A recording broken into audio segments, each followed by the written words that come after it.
Hey y'all, it's Nicole with Life in a Blender, and I just wanted to make a video today kind of talking about something my friends at work and I have been talking about a lot lately, and it's the topic of self-care. For a really long time, that concept I felt was great for other people, but I always felt really selfish actually doing it for myself. And it wasn't until here recently, within the last few years, that I actually decided that, really, I should say the last year, that I actually decided that taking the time for me to recenter, regroup, refocus everything, mentally, emotionally, physically, whatever, is actually not selfish. It's the best thing that I could do for myself. Excuse me. And so we had some conversations at work, and I've had some conversations with my friends outside of work, and I have a really good friend who made the comparison that, self-care is a lot like, it's you taking care of you first. And they made the analogy between being on an airplane and the oxygen masks dropping down. And in that situation, they tell you if the masks drop, put it on yourself first before you help a neighbor, before you help a fellow passenger or whoever you're with. Because otherwise, you're going to pass out, they probably won't get the mask on, and then you're both going to be basically screwed. And that analogy, while it was being given, at the time, I wasn't really wanting to hear it, but a little while later, I realized just how much it resonated. And by the end of the conversation with this friend, I was like, wow, they really have a point. Like, kind of hard to do something for somebody else if I'm not in a space, in a headspace, physically, mentally, emotionally, physically, I think I said that, to actually do that. Then I'm really not doing myself or them any favors and could actually cause more harm, which was their entire point. But I'm the kind of person who always tries to put other people first. It it's just who I am. I am, and I don't say that to be braggy or to pat myself on the back or anything like that, but anybody who knows me in real life can tell you.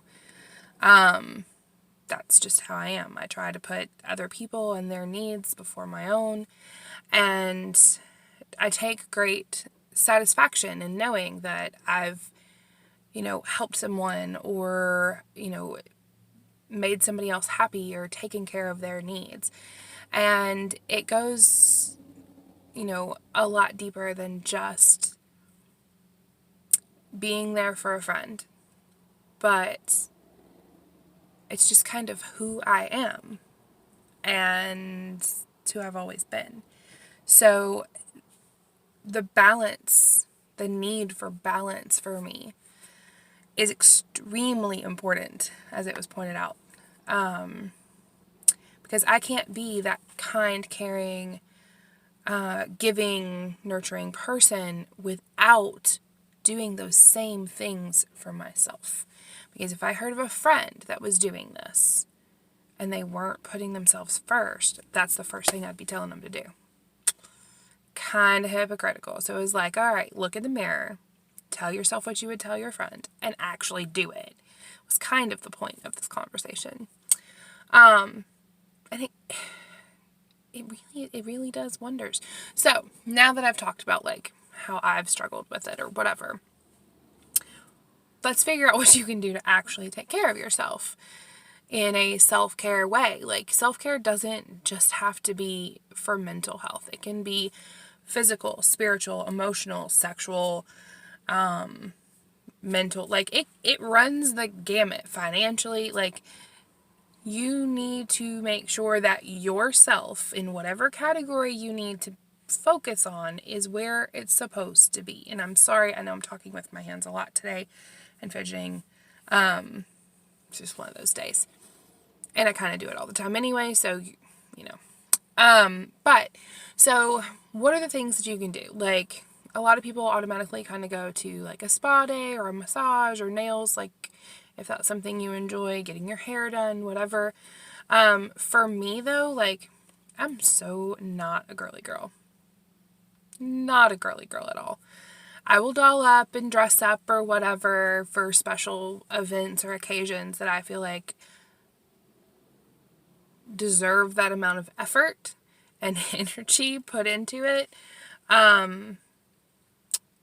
But for the most part, I'm not a girly girl. Like, yes, you know, I like to do my hair because that's fun. But me wearing makeup, no. I'll wear dresses now that I'm a grown up and I've gotten over the whole I don't wear skirts or dresses thing. But still, I probably have a pair of jeans in my car in case I don't want to wear the dress anymore. Like, that's just who I am.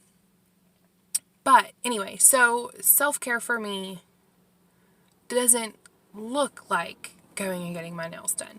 For me, it's more, okay, what can I do for me that gives me time to clear my head? And that's always been being outside. Like, I love being outside. So going for a walk, going for a hike, going and sitting under a tree with a book, you know, walking with friends, walking without friends, even if I had headphones on and I'm exercising, like exercising is another really good thing for me to do. That it helps so many things. And so like for me, my self-care go-tos are like a bath bomb, because that's probably the girliest thing I do on a regular basis is getting in the tub with a bath bomb and just, enjoying the luxury of it. It's what it feels like. Because I'm actually taking the time to do it.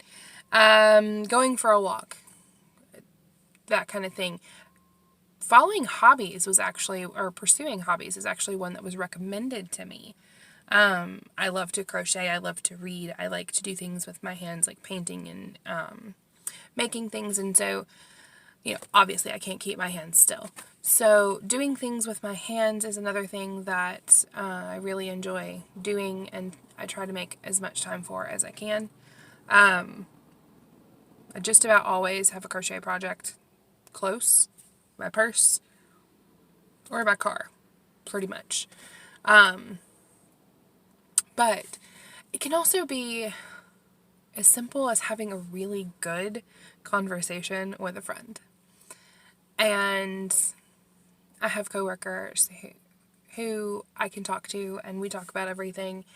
And then I have people in my life that I can pick up the phone and they can read everything in my voice alone. Like, just the way that I say hi or hey or whatever. Like, they instantly pick it up and run with it. And we can have some really good conversations that help me refocus and recenter and, you know, make sure that I'm doing what I need to do to take care of me.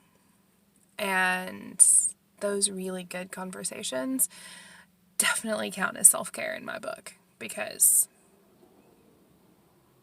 they reshape how I look at things. They reshape my attitude, my mood in general. Like, they clear my brain. I don't know. It just, that's what they do.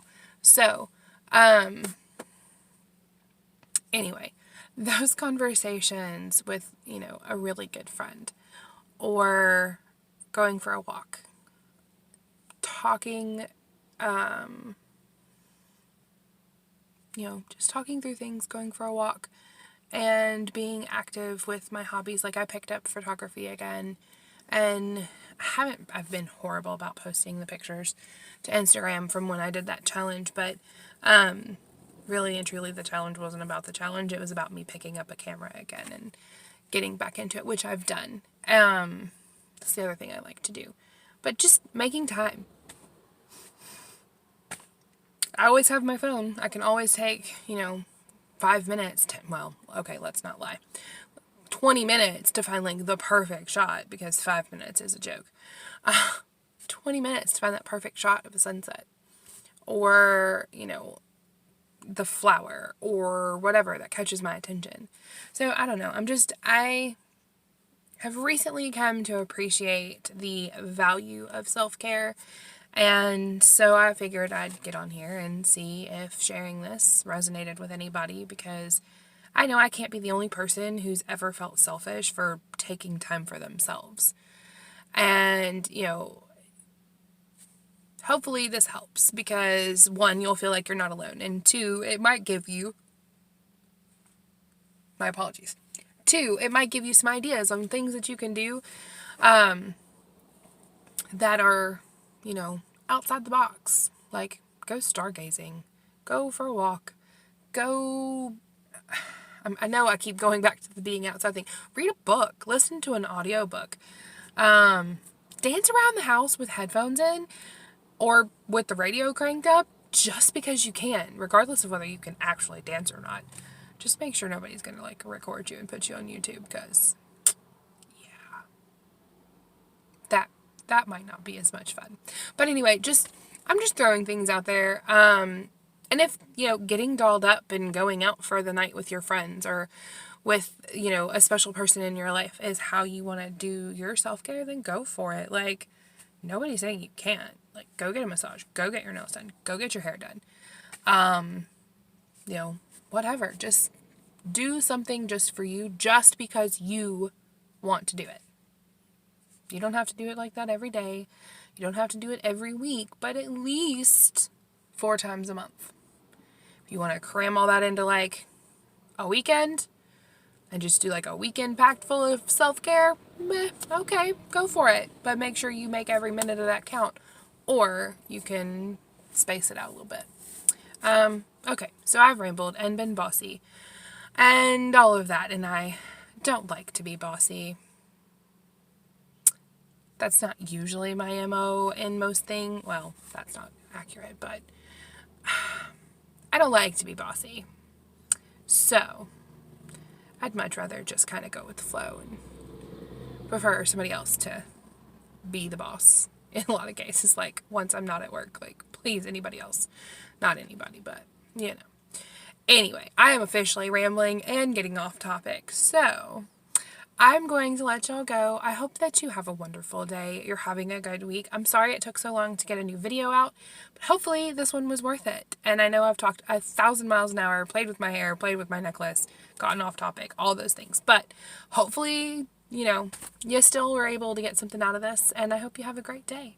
Enjoy your week, and I will see you in my next video. Bye, y'all.